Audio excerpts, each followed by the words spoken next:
Hello, I am Erik Leone, and this is Between the Notes with Motif at the Parlour. I'm going to start off with a little prayer.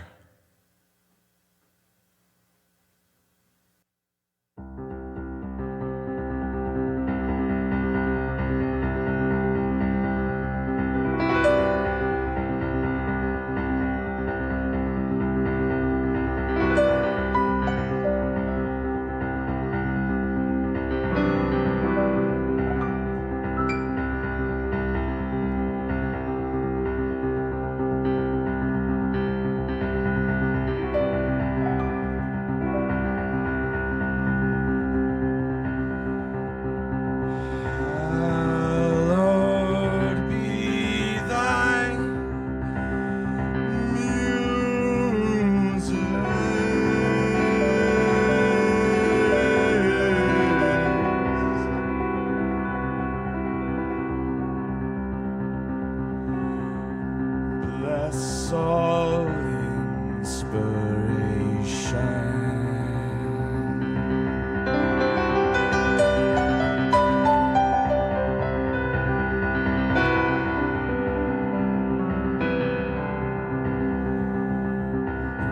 breathe into me and back out through.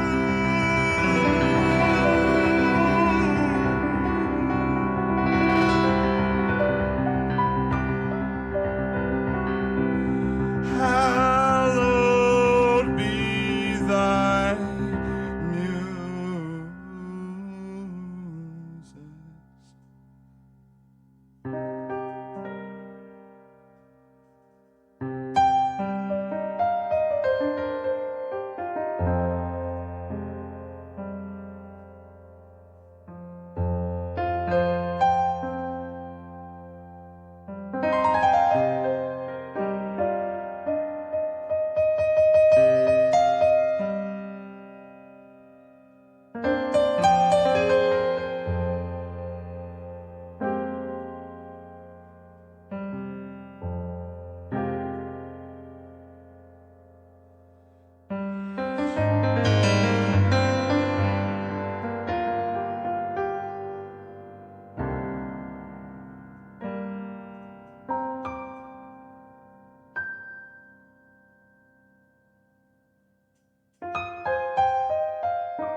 Didn't want to forget you,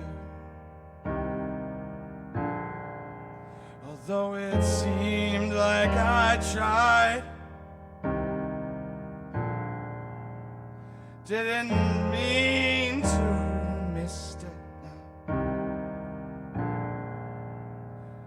I swear I wanted to call you last night. all alone and in my bed. I put my AC as low as it could get, just to match my inside, 'cause I couldn't talk to you last night.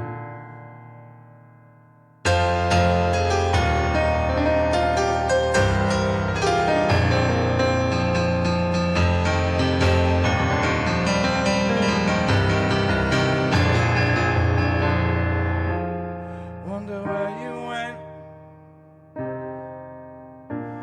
Were you out at the club, girls, or some other guys?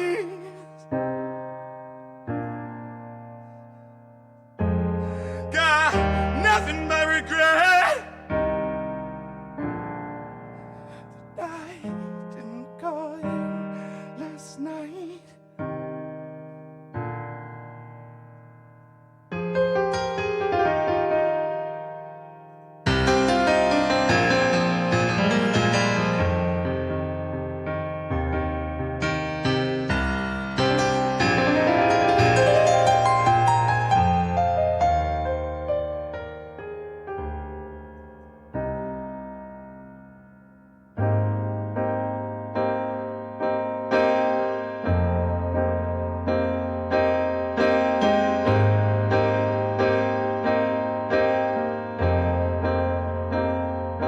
Looking at old pictures,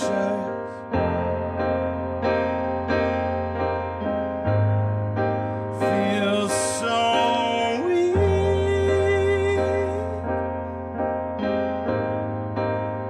Trying to explain myself to you, couldn't find the diction, and I didn't wanna play on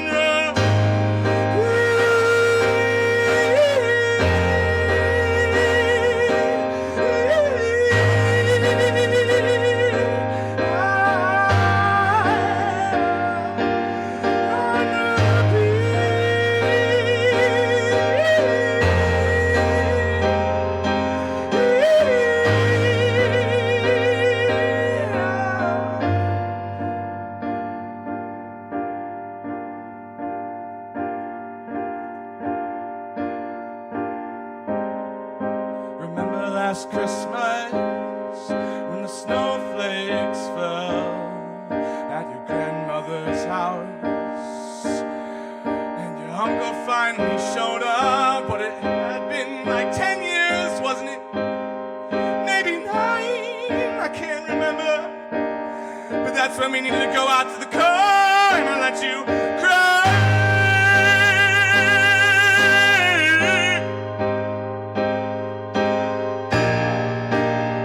on my shoulder. Offered you a little bit of wine.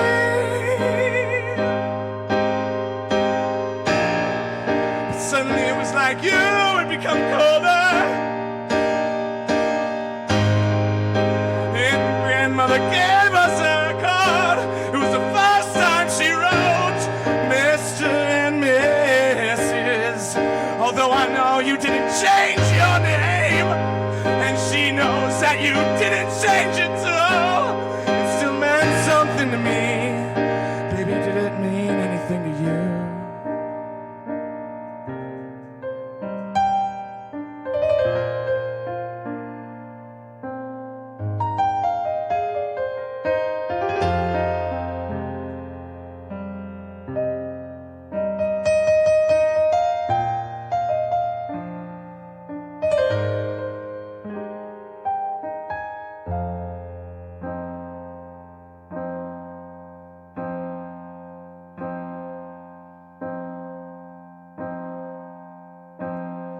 Time is it even?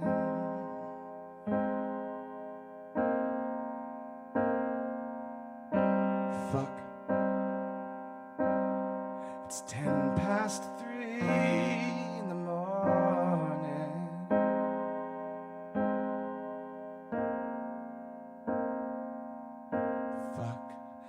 missed my chance,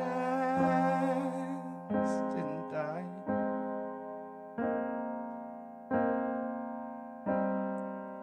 Just one last dance for you and I.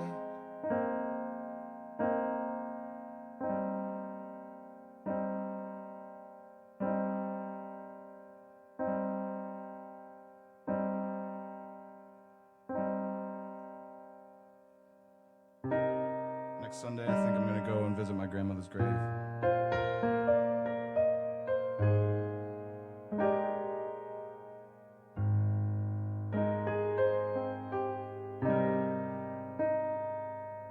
She always knew what to say.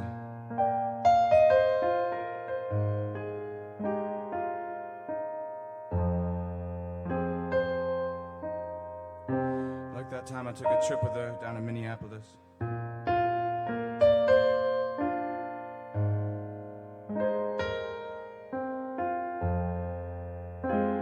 Cause she was trying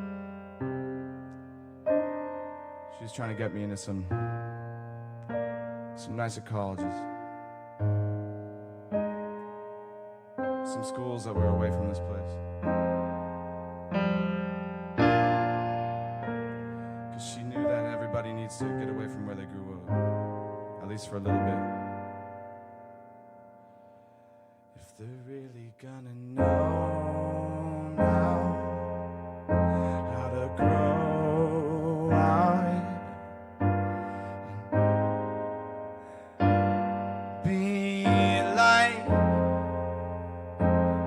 for the first time, like me for the first time.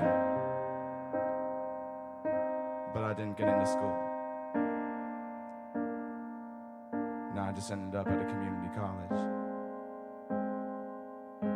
And that's where I met you. It was like some prophet, some fate type of shit that came my way. I didn't really want to write your name in the yearbook that year, but I did. I always felt something greater pulling me.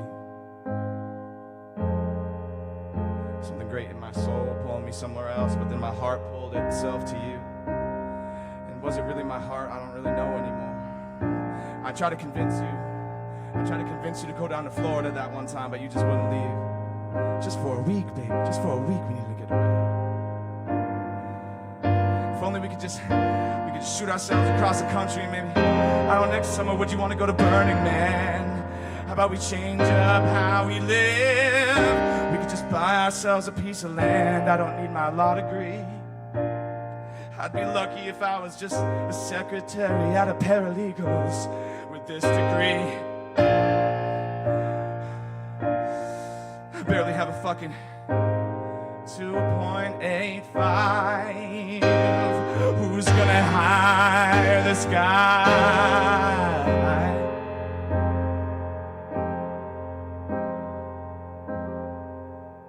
Yeah, so I think next week I'm gonna go visit my grandmother's grave on Sunday.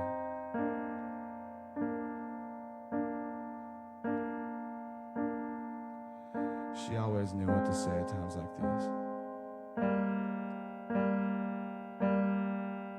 Soft things, nice things, words of encouragement. I'm proud of you.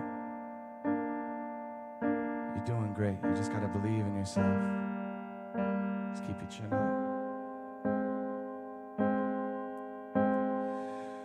But those words don't echo anymore. Since I held her hand in that hospital bed, she left me here stranded and barely man. And I never knew my mother, but I knew her. Never knew my daddy. What was he worth? Didn't have anyone around me. What's the word?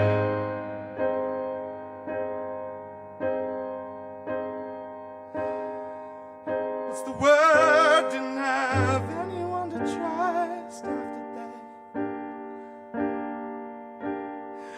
I find my faith. How can anyone after that? Drop to my knees, look up to the sky. Rain falls to my face. It's cold, barely winter time. Why didn't it snow? It's fucking ice cold. God, can you hear me if you're really there?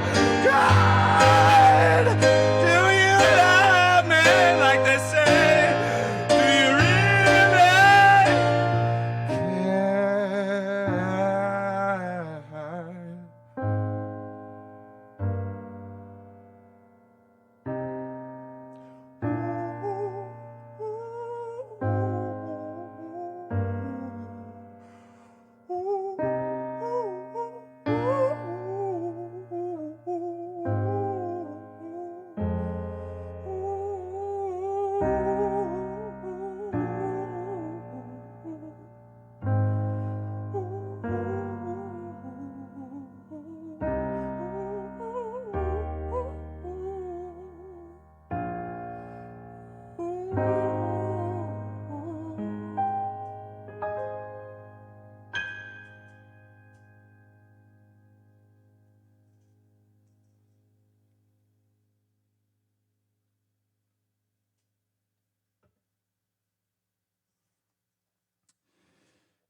Oh, it's so like me.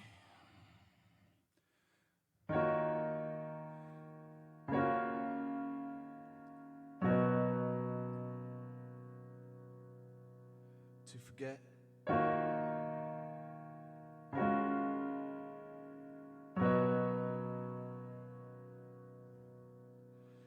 Why'd she care so much?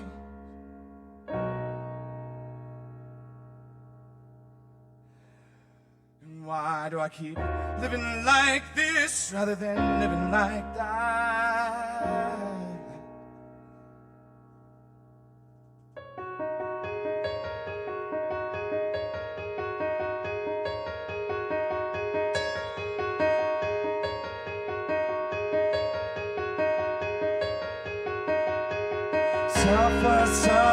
Suffocated.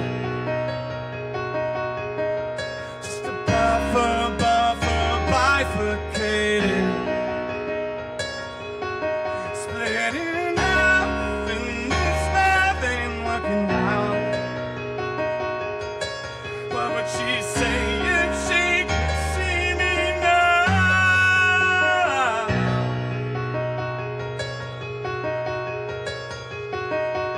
Why am I not worthy on my own? Basing my predilections on the love that I'm shown. Why am I not worthy on my own? Basing myself on the love that I get from others and show. What would she think if she was looking down? What would I say to her? Fuck it, I'm quitting school and moving out of town. Think I'm gonna finally go to Florida and spend the winter. And then I'll grab my tickets to Burning Man.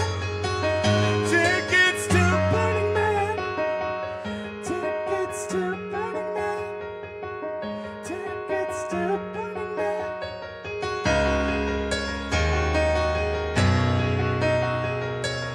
I haven't really lived life like I was told to. Didn't they sacrifice just for my opportunity? I really haven't lived life like they wanted me to.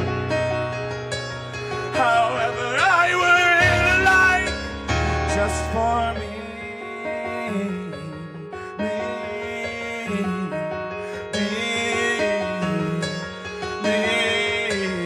I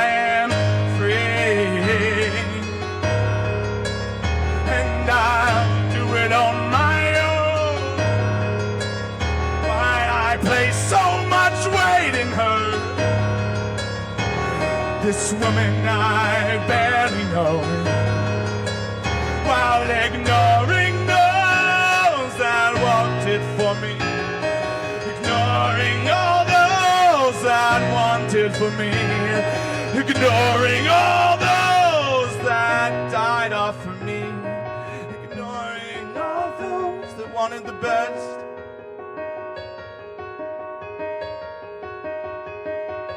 Fucking I'm getting out of this town now. Done playing like a sad fucking clown that doesn't get no respect from anyone now. All the puzzle pieces fall together in my hand. Now that I finally found myself looking at them and asking what have they done. But right what others have told them to. Now that I'm finally looking down at my fingertips and wondering if they ever followed a single wish I blew out on my birthday cakes that Grandma made for me when I was 8. And now I look to skies and see that maybe I can fly. I'll take a plane out of Logan and I'm going to Florida. Getting out of this town, I'm done acting like a clown. This year, this summer, I'm going to Burning Man. I'm going to Burning Man with my own fucking two hands. My choice finally doing it for me. My choice finally doing it for me. My choice finally doing it for me. My choice finally doing I am free.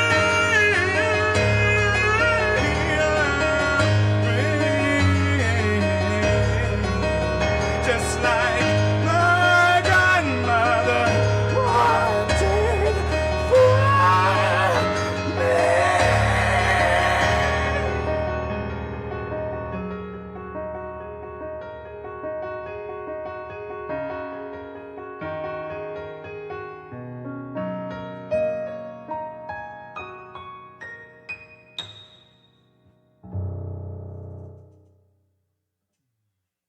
Welcome back. Thanks for watching Between the Notes, shot at the Parlour by Motif magazine and sponsored by R1 Indoor Karting and Trinity Brewhouse and the CIC. We're here today with Erik Leone, who just gave that fantastic performance. Hopefully you watched that. How do you feel? How do I feel? I feel great. I feel like I just got some stuff out. It was perfect. I feel awesome. Seemed very... how much of that was improv? All of it. Okay. Let me take that back. So I said that I started with a prayer at the very beginning of it. Mm-hmm. The piano playing of that and the notes and stuff I chose with my voice, that's all improv. But the lyrics for just the prayer, which is, hallowed be thy muses, breathe, bless all inspiration, breathe into me and back out through, hallowed be thy muses. That's something that anytime I do a solo set, I always start it off with that. Wow. Every time. So, but everything other than that, all improv. Yeah. All So off the head, as they say. Okay. Musically, what about the lyrics? All the lyrics. Yeah. Just wow. all just storytelling, just on the spot. Wow. Yeah. All right. Yep. That's pretty amazing. Where was that coming from? How autobiographical was that? No, I mean, not at all. Okay. Not at all. Yeah. It's I think it's it's something that a lot of people overlook in regards to musical improv, mm-hmm. is the utilization of language in regards to improv. And if we look at the roots of musicianship, we get to, really bards, storytellers. Mm-hmm. Even in the most ancient cultures, you're dealing with myths. And epic poems were all... Epic poems, I mean, High Egypt, right? Yeah. You're still dealing with, music being paired directly with story. And the musicians are that improv with instruments, they're using all of these licks, all these phrases, all these little sentences, all these new words, mashing them together and creating new sentences live on the spot. And with the voice, you have the vowels, you have the consonants, of course, and you have the pitches and rhythms that you can do with the voice. But the other whole side of it is improvising narrative, improvising story, and kind of just pulling it the same way that musicians pull saxophone improv solos, and that's a practice I've worked on for quite some time. Wow! So that was a completely unique thing that we just saw. That except for the podcast, won't be seen again, really. Right? Yeah. If it wasn't recorded, it would not be heard again. Right. Yeah. And are there threads that you pull on more regularly? Like, was some of that revisiting stories you've explored before, or was that all coming completely out of whole cloth? Yeah, no, that was. So there's a primary technique that I discovered that works really well for me is, one, I center myself with the prayer to the muses, right? Because it's just, you're giving it to something else. I think that's like a mental palate cleanser. Exactly. Yeah. It's not about the audience. It's not about what I'm saying about myself. It's not about what I'm saying to the audience. It's about like just trying to channel inspiration. And the other side of that is that after the palate cleanse that you have in the beginning, trying to start off with heavy I statements and heavy emotional words. And from those heavy emotional words, use the word sadness, use the word happiness, I feel sad, I'm so aggravated right now, and then simple story, I think in the very beginning I was saying something about like, I'm sorry I didn't call. What was the yeah, I'm sorry I didn't call, right? But very, very simple things, but they're emotionally poignant, rather than getting lost in the flowery language. Right. I could talk about like, why have I not deemed to communicate with you at this hour forlorn in the twilight, my love, this cosmic separation between us? That's too heady, right? Shakespearean, yeah. Right, and it's very heady. It's tough to communicate, string along. I mean, the job of an entertainer is to get people sunk in and get people lost in your story and what's being presented to them, right? Yeah. And that's, if you can do that, if you can take them out of their life, that's a success. Yeah. But by utilizing emotional words, utilizing simple statements, and then kind of, very Terence McKenna psychedelia, right? If you can apply it to psychedelics, you can apply it to creativity. If you need to be in a good set and setting, right? If you don't even know what your set and setting is, you haven't even considered your set and setting, then you're going to lead yourself into chaos. Okay. But when you start off with the simplistics, right? Yeah. Set and setting. I'm in a single room. I'm going to do some yoga. I'm going to do some breathing exercise. I'm going to do some meditation. And now I'm setting myself up for a good trip. Okay. Right? And it's the same thing. I'm going to set myself up with some simple emotional words, some simple emotional phrases, simple actions between people. Yeah. And that's going to set up the journey. Okay. And from there... So do you do live performances along with that technique often? Not often anymore. I do have one. So typically when I utilize the technique I was using, I actually do it still just with piano and voice. Yeah. But I also utilize Ableton as a looper. Okay. And I will allow things to build very drastically over a much larger amount of time, almost kind of like ambient or drone, but with the theatrical swing of it.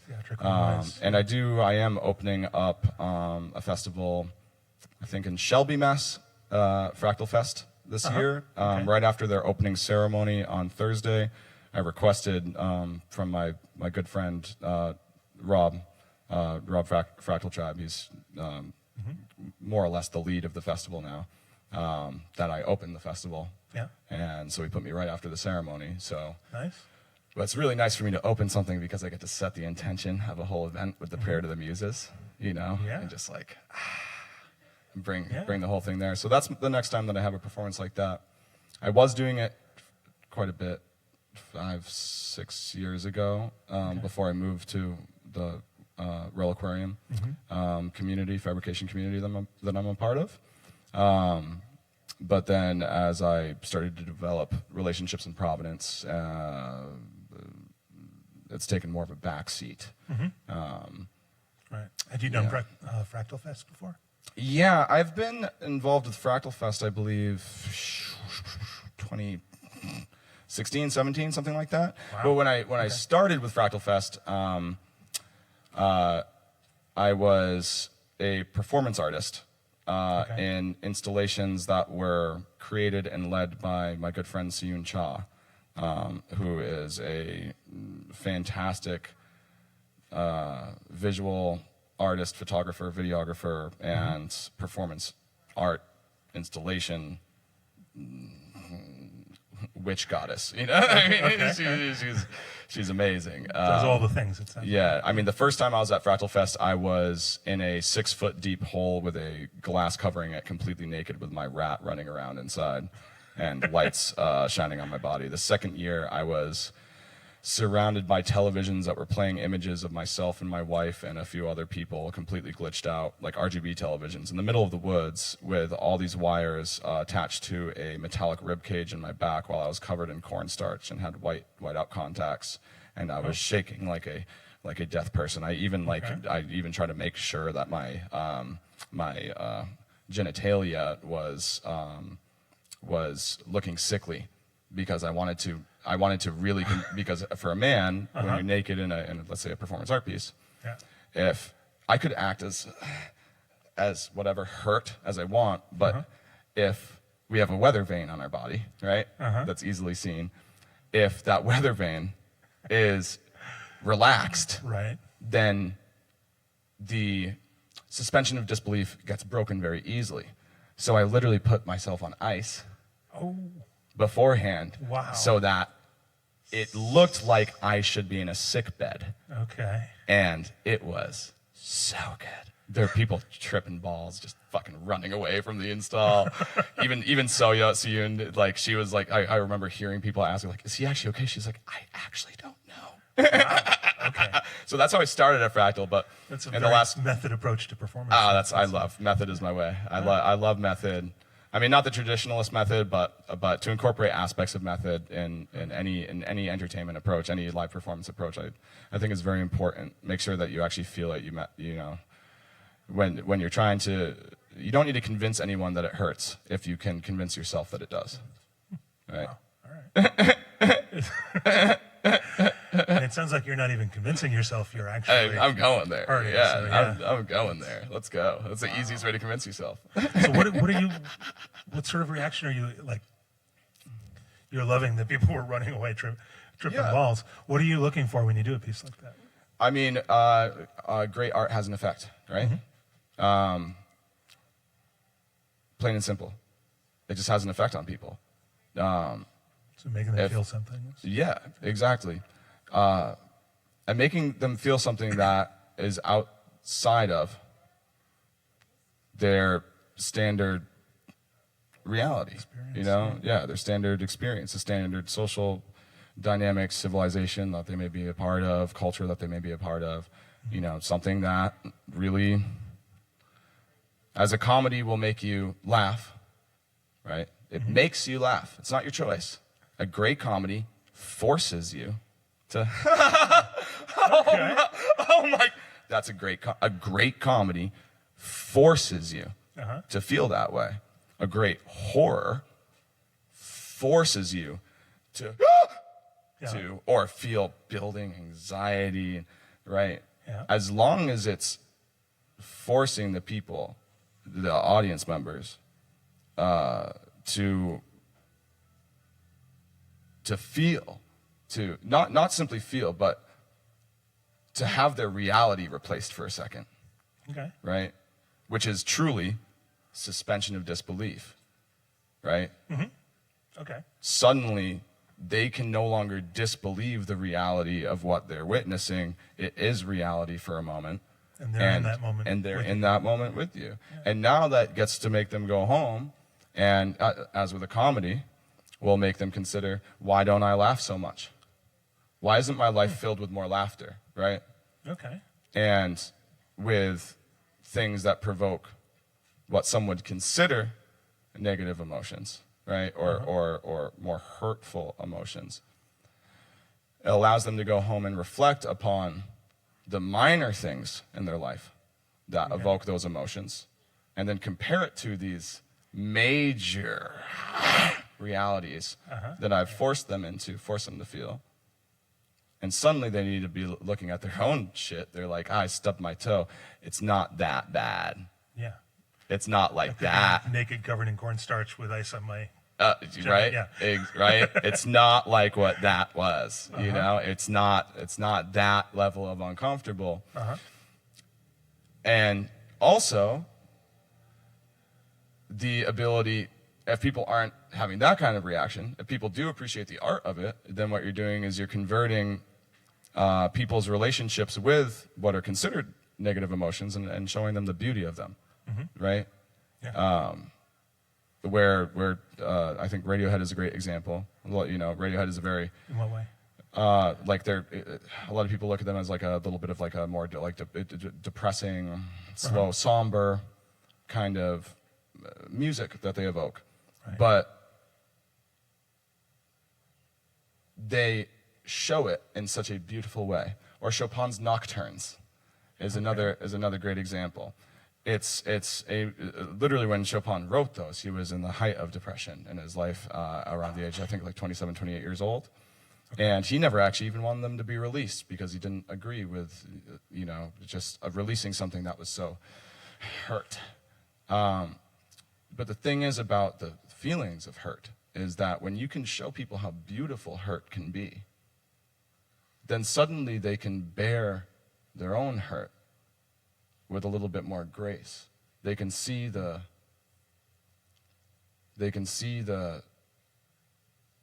beauty of the shot, you know? Okay. It's not just the monster. They see the makeup effects on the monster. They see the lighting of the scene. They see the fog. They see the set design finally. They see the beauty of the whole thing. They see the context of it with everything else in their life. And suddenly it's beautiful. It has meaning rather than it just being a torture that we go through. I think that's major. And for myself, long story short, that's, you know, getting that kind of reaction out of someone when I'm doing art, performance art, or something of that nature. That's what I'm achieving, and that's the height of. That's way better than having someone sit there and laugh. Well, unless you're doing the comedy. Unless I'm trying to make it. Unless it's a dark comedy, right? Yeah. When I was doing that shit for Soyo. Oh no, we were trying to make people feel away. Well, there's also a philosophy that to really enjoy the high highs, you need the low lows. Does that tie into this at all, and some of the beauty that you see in some of the more shocking stuff you do? Or? I guess a little bit, but it's you know what's so interesting is that it's a very perspective thing, right? So if we look at it like a wave function, right? Like in physics, right? If you're at the low, and you're looking up at the high that's coming at you, suddenly what we consider the high, right? In the example you just gave, the high was great, the low is bad. But the thing is that if you're sitting at the low in the crest of the wave, you're sitting at the low, looking up at the high coming at you. The high is what's about to kill you, not the low. The high is starting to crescent. It's starting to create the foam at the top. It's going to slam down on you, right? Okay. Is the high really that nice, or is the low a little bit safer, right? And if you're at the high point, looking down at the low, well, you have clear skies all around you. You see above everything. You don't see any of it. And actually, You're at a also state. You're anticipating the next maybe part the of fall, wave, maybe, right? Right. But when you're at the low, you don't necessarily even know whether or not you're going to make it past. But what's hitting you isn't another low. What's hitting you is a good, is the high, Okay. right? And I think even in regards to pain and hurt in people's lives, right? Like isn't that when you're at a severe low, it's not even that bad things coming. More bad things coming is scary. It's good things starting to come, and they actually hurt you rather than help. Isn't that the most frightening thing when you're at rock bottom? Right? Right? It's interesting. Right? Yeah. So in regards to juxtaposition of highs and lows and those emotional states, you know, are they really good? Are they, you know, or can they really be conflated with the terms good or bad? Or are they just simply perspectives of a consistency that we're all going to find ourselves on? And the exploration of those consistencies and the enjoyment of them, right? Now, when you suddenly you're a surfer, right? If you know how to surf with those motherfuckers, yo, this is a good time, you know? It's an adrenaline rush. Like, you know, if suddenly it becomes play, like it is when I make music, right? The emotional state, the happiness, the loss, now it's play. Now I'm just surfing, surfing the feelings. This is great, you know, and that gets to translate over to my real life, you know. So when I'm in a low, I'm like, I mean, but imagine the composition here. I put a camera over here, man, and then suddenly we got a beautiful piece of drama. All right. That's finding the beauty in the low again. Right? Yeah. Which exactly. is a new word for me. But Yeah, the low. The low. That's it. wow. Yeah. You talked about sine curves and physics a little bit. Yep. I know that you also touch on technology and you're interested in the technology behind music. Yes. Do you want to talk a little bit about that? Sure. And are you doing any interesting? So I have a long-standing fiction I've been working on for about 6 or 7 years now that revolves around 2 sentient, synthetic, artificial intelligences in the 2200s that have an experimental sentience in them so that they can become mystics. Basically, they're robots that were programmed to become gurus and find their souls. And one of them's doing it good, one of them's doing it real bad and is suffering, and is basically a schizophrenic. That's just a fiction I've been working on for a while. That's a novel? It's actually several albums already. Okay. Some released, some unreleased. So Sinsoma and Phil Script, they both are out on Spotify, iTunes, whatever. There's 2 albums of Sinsoma. It's a Phil Script album out. Okay. But, you know, that's more of like a satire at the end of the day. Not really speaking about technology. It's more speaking about, it's just kind of creating a juxtaposition for people and their own search for soul or spirit. And it's just a very interesting, fun project for me to play with. You've been doing that for years now. Yeah, it's about 6 or 7 years, yeah. There's a lot of AI. Like AI has risen in our collective consciousness. It has blossomed a lot over that time, which is very funny for me. Now, what's nice is I live with, or I've been living with a friend of mine, CJ Carr, who is honestly one of the minds that's kind of at the forefront of music AI generation. Okay. I actually just did his project is called DataBots. He also works for like a major AI company. I forget which one it's called.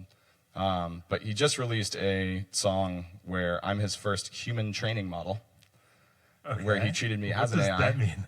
So I read the Psalms of David for about 2 weeks straight, 2 weeks straight. Allowed to the? No, just to myself. Okay. Right. So I took in the training data. Right. Okay. And then he was working on a new AI track called Run the Bots, and and then I sat down and I gave him output from my training data, where I improved. So from memory. I improved new Psalms of David, and I gave him maybe like 7 or 8, maybe 10 minutes worth of material, and he cut it up and turned it into a song, Run the Bots. All right. That's in there, yeah. Around the bots. Run the Bots. Run the Bots. Run the Bots from That's the name of the song. DataBots. DADABOTS. Okay. He's like a genius. I love that kid. So, but to get back to the original question, like my thoughts and about technology, music, if I really run it back, Bach, he took a brand new formula that was developed by Marin Mersenne, a mathematician, a French mathematician, that instead of utilizing just intonation, which was only 7 notes in regards to the tuning of instruments, Marin Mersenne created a formula for separating the scale into 12 notes to create the chromatic scale. Okay. Never applied it, right? But it was a brand new formula. Bach took this brand new mathematical formula and actually applied it to the keyboard, and then developed an entirely new theoretical language based off of it. So he was using Math. and cutting edge technology. Even ideas are technology, right? Okay, yeah, At sure. the end of the day, a mathematical formula is a kind of technology, right? Beethoven was using cannons in his music. and the entirety of the orchestral development of instruments that he had at the time, and the reason why he wrote with notation at the time was because notation was the best way to communicate ideas through music. We didn't have MIDI, we didn't have recordings, we didn't have any of that. He was using the most advanced technology at the time, and people ridiculed him for it. People ridiculed Bach for it, right? Some of the greatest minds that we have in all of the arts, that were pioneers in the arts, have always used the most advanced technology, the newest technology, at their disposal to create. And if any of those people were here today, if Dali grew up right now, homie would be playing with AI, he'd be playing with Photoshop. He wouldn't, I would be surprised if homie touched oils at all, ever. I'd be astounded if he touched oil paints. I'd be astounded if Beethoven ever even wrote a single note of notation in his entire life, outside of maybe education, like being educated as a child. He'd be on Pro Tools. He'd be on Pro Tools. He'd be on Ableton, right? He'd be playing with AI generators, right? That's every pioneer that we have in music is always using the most advanced technologies, always using the newest stuff. Even the Floyd, the Beatles, like all these cats they were doing the same exact thing, and I think it's a shame that musicians, artists that are trying to create original music, trying to create new things, trying to some way pioneer, do something new, they refute brand new technologies, right? Sure. When it's like, if you look at the people that really did it, they used the newest thing every time and changed the world, changed everyone's perspective of those tools by utilizing them. And were even scoffed at, laughed at, died poor sometimes due to their utilization of these tools. And then 70, 80 years later, suddenly people uncover it and are like, oh my God, this is the best thing I've ever seen. This person pushed the fold, right? And I think that's the difference, though, between people that are truly attempting to create rather than people that are artisans or tradesmen in the crafts, right? Yeah. If you're playing Appalachian folk music, it's amazing. Oh my God, the level of musicianship. If you're a classical pianist, right, sure. Slaying those pieces, amazing, amazing. But that is more of a trade. That is more of a craft, right? Than it is the mad scientist. Than it is the artist mind that people associate with the vision of artistry, and anyone that is, I think every artist needs to make that distinction for themselves. Are you going to be a master of your craft, or are you going to push the new tech? Are you going to try to push things in properly new using ways? the new tech kind of a craft? I mean, that's part of what you're saying. I think is that there's an art, there's a human creativity to it. But you can use the latest tools and still have that creativity behind what's coming out. Oh, that's the only. In a lot of ways, it's the only way to have the creativity. The only other way to have the creativity is to play with ideas, right? Again, the mathematical code for the equal temperament system that was developed by Marin Mersenne and then implemented by Bach. It was an idea, right? That's just some lines on paper, right? And then it turned into the entirety of Western music as we know, and actually world music as we have today, right?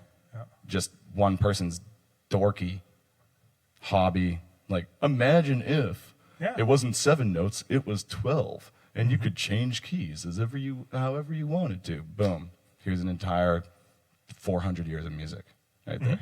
Right. But that's the fun thing, is that there's actually no right way to use new technology. There's just what gets popular. Yeah. Well, yeah, I think for a lot of people, the fear is that the human creative element won't be needed at all if the AI gets to a certain point. Totally. I think it's still about where you point the AI and what you do with whatever tech you're using. How are we not artificial intelligence? I think that's the big one. No, we're And going I think, well, no, I think this is also what my fiction is kind of talking about too. Right? The words that we're using right now, did either one of us invent them? Rarely, yeah. Very rarely, right? Yep. Right.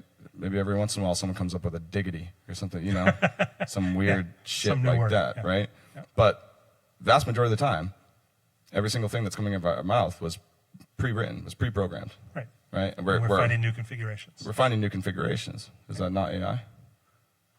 Right. Even the concepts for emotions, right? When you uncover dead languages, all of a sudden you realize that there's like a bunch of different versions of the word love. And suddenly, if you actually learn them all, now suddenly you're going to process love in a completely different way, but you're not going to use the word love. You're going to use those 7 different those words other for love or all those other things Right. to be able to describe exactly what you're talking about. Now it's changed your computing, but again, did you do it? No, you just found a new data input source, a new training data. Right. Right. So I think like at the end of the day, you know, people really need to find for themselves what is the difference between the way our minds work and the concept of something beyond that.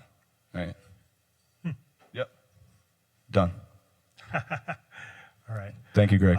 Do you have any musical shows coming up or anything like that that you want to talk about? I'm playing Fractal Fest. I'm doing a bunch with Blue Cat Records. Me and my wife, Expresso, are crushing it and are going all over the place with our project. Animal Face is crushing it through Providence. And yeah, Blue Cat Records has like about 16, 17 artists that's going to be on it by the end of the year. And yeah, there's a lot of good stuff that's going on. Awesome. How would people follow you or check up on what you're doing? All right, you can find me online as ERIK space LEONE on basically anything. And then there's also my record label is BLU3KAT records.art, and you will find all of the musicians, people on the label, and all the different things that we're doing right there. All right. Eric, thank you so much for spending time with us today. Thank you, Mike. This again has been Between the Notes, the Motif podcast shot at the Parlour in Providence, sponsored by R1 Indoor Karting and Trinity Brew House. And thanks again. Bada bing. Have a good night.